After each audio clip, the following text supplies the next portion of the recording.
तरह उन्हीं तक सीमित है। भूत प्रेतों और असामान्य विषयों के होने पर चैनल कोई दावा नहीं करता और ना ही प्रोत्साहन करता है। हमें से हर एक के दिल में न जाने कितनी इच्छाएं होती हैं। जाहिर है कि उन छोटी बड़ी इच्छाओं में से कुछ को हम जल्दी भूल जाते हैं, पर कुछ इच्छाएं हमें जिंदगी भर नहीं, जिंदगी के बाद भी याद रहती हैं। हाँ, कुछ इच्छाएं कभी नहीं मरती। ऐसी ही न जाने कितनी इच्छाएं हमारे इर्द गिर्द सायों की तरह मंडराती रहती हैं और हमें उनके होने का एहसास भी नहीं होता। पर जब ये एहसास हो जाता है तब पैदा होता है खौफ। मैं डॉक्टर नागर, पेशे से मनोवैज्ञानिक और पैशन से ह्यूमन माइंड का फैन, हर बार आपके पास लेकर आता हूँ मुझसे मिले कुछ लोगों की आप बीती, कुछ घटनाएं जिन्हें सुनकर हम सोचने पर मजबूर हो जाते हैं।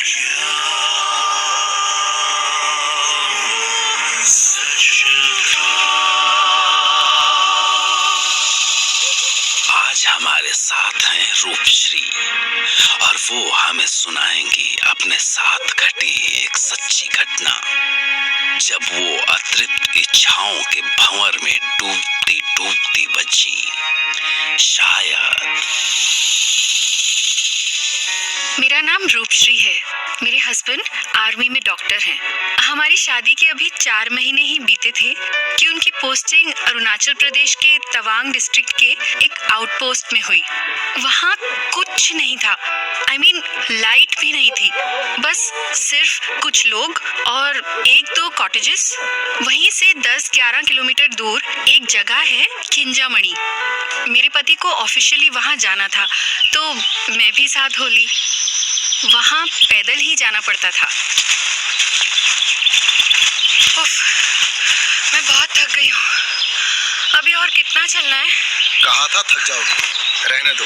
एक फौजी की वाइफ होने से वाइफ फौजी नहीं हो जाती। वो देखो, वो ऊपर अपना जो नेशनल फ्लैग है ना, बस वहीं तक जाना है। ओह गॉड, वो तो अभी भी बहुत दूर है। अभी से थक गई?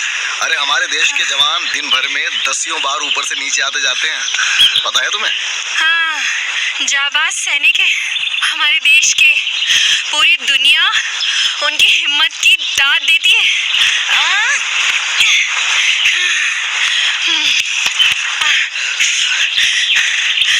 मैं फौजी ना सही, फौजी की पत्नी हूँ।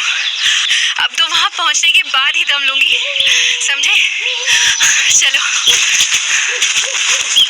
हम बहुत थक गए थे उस पोस्ट तक पहुँचते पहुँचते। वो जगह भी बहुत सुनसान थी। मैं जोश में वहाँ तक आ तो गई, मगर मुझको वो जगह अच्छी खासी डरावनी लग रही थी। आर्मी के गेस्ट हाउस में हमारे ठहरने की व्यवस्था थी। वहाँ का कुक एक गोरखा था जिसका नाम छोटू था। उस दिन शाम को ठंड बहुत बढ़ गई थी और मैं गेस्ट हाउस में अकेली थी। बुखारी, जिसमें लकड़ियाँ और केरोसिन डाल के जलाते हैं ताकि रूम गर्म रहे, उसकी आग कुछ कम होने लगी तो मैं पास पड़ी लकड़ियों से बुखारी को और तेज करने की कोशिश करने लगी, पर अचानक आग कुछ ज्यादा ही तेज भड़क उठी। ओह, ये आग तो भड़कती जा रही है। ओह गॉड, इतनी ऊंची लपटें। अब क्या करूं? कोई है? छोटू, छोटू, हाँ? ये आग तो बाहर तक गई।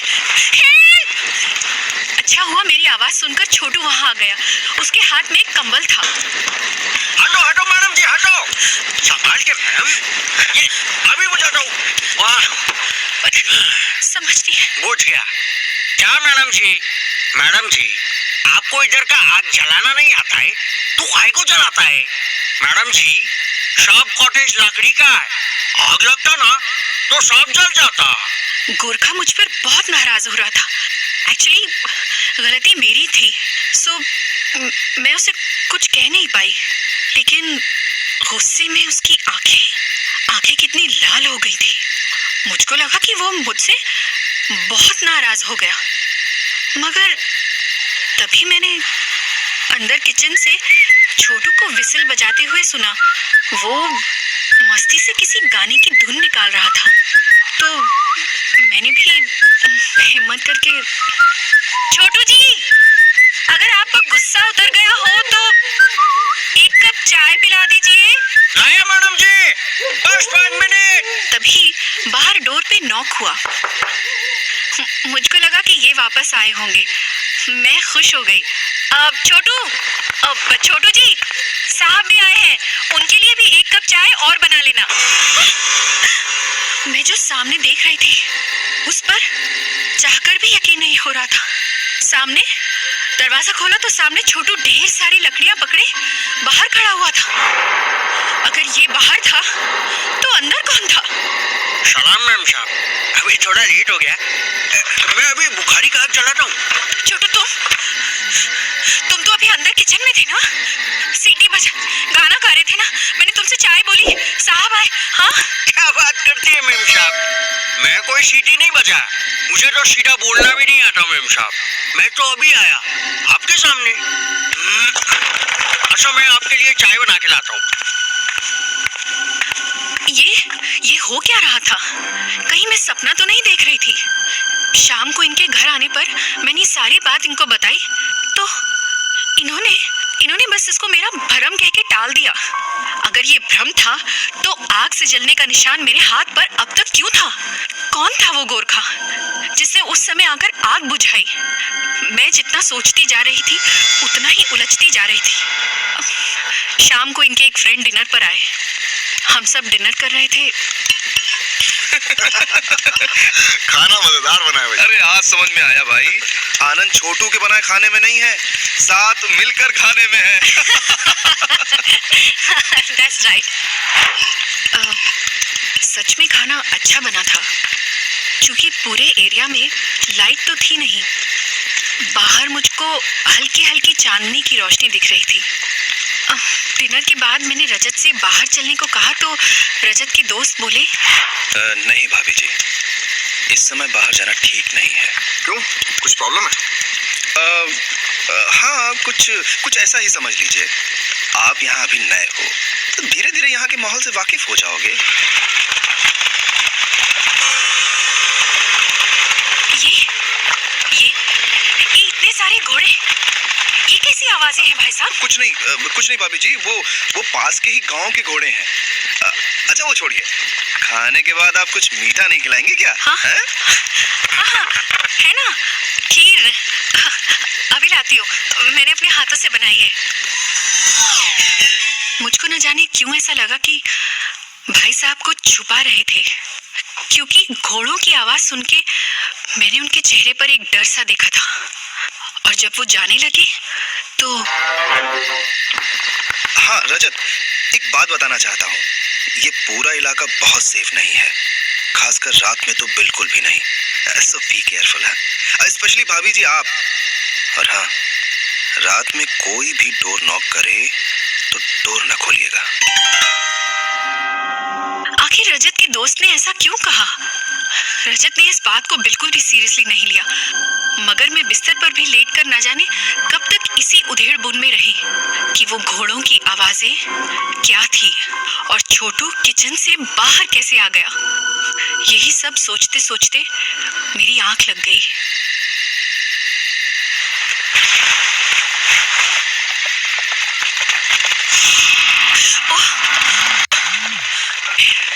घोड़ों के पैरों की आवाज। रजत कहाँ हो तुम? रजत उठो, देखो ये आवाजें कैसी? मगर जब मैंने बिस्तर पर नजर डाली तो मेरे होश उड़ गए। रजत बिस्तर पर था ही नहीं। रजत कहाँ गए? ऐसा लगा मानो सारे घोड़े दौड़ते हुए गेस्ट हाउस के सामने ही आकर रुक गए थे। मैं बुरी तरह डर गई थी और ये चिंता भी थी कि रजत कहाँ चले गए इतनी रात को। मैं ये सोचकर आगे बढ़ी कि दूर से झांक कर देखूं कि तभी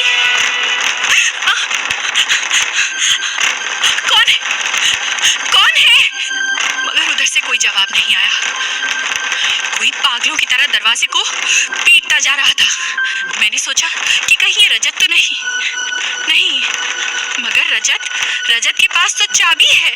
वो भला दरवाजा क्यों पीटेंगे, वो भी इस तरह? मुझे रजत के दोस्त की बात याद आ गई। हाँ रजत, एक बात बताना चाहता हूँ। ये पूरा इलाका बहुत सेफ नहीं है, खासकर रात में तो बिल्कुल भी नहीं। सो बी केयरफुल, स्पेशली भाभी जी आप। और हाँ, रात में कोई भी डोर नॉक करे तो डोर न खोलिएगा। जो भी हो, मुझे दरवाजा खोलना ही चाहिए। ये सोचकर मैंने एक मोमबत्ती जलाई और मैंने जब दरवाजा खोला तो वहां कोई नहीं था। दूर दूर तक बस वीराना ही वीराना। फिर भी मैंने हिम्मत करके आवाज दी, कौन है? कौन है? फिर से दूर से आते हुए घोड़ों की आवाज सुनी, मगर ये क्या? हे भगवान, घोड़े के ऊपर तो कोई बैठा हुआ था।